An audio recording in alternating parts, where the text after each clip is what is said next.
Hey, my love. So let's talk about spiritual gifts. There are a few places in the Bible that make mention of spiritual gifts.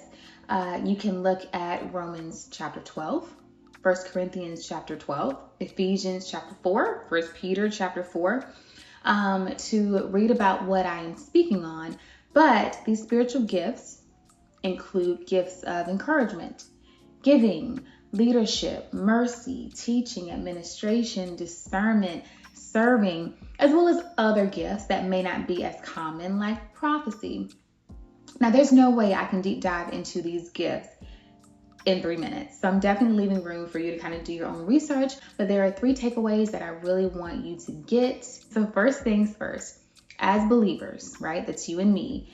Every believer has at least one spiritual gift. Second, no spiritual gift is greater than the others. And third, your spiritual gifts are meant to serve others. Lean in. Did you catch that third one?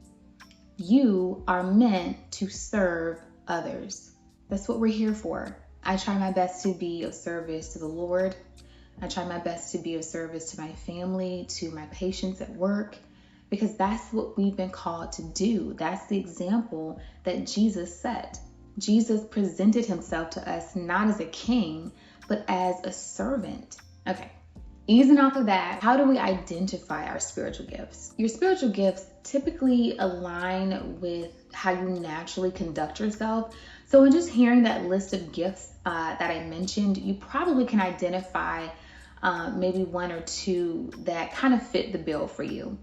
But if not, you can always pray about it, right? God gave you those gifts. He would be the one to ask about them. Ask him to reveal them to you. You can ask the church.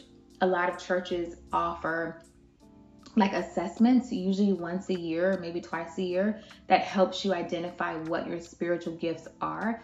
There are also online assessments that help you figure out what your spiritual gifts are. And you can also, if you have like family members and friends of the faith that are close to you and they're, at your disposal, you can ask them. Sometimes people can see your gifts and your talents better than you can. They may be able to tell you exactly where you shine. At any rate, though, I encourage you to lock in on your gifts and use them, because that's where a fulfilling life lies, in taking what God blesses you with and using it to bless others.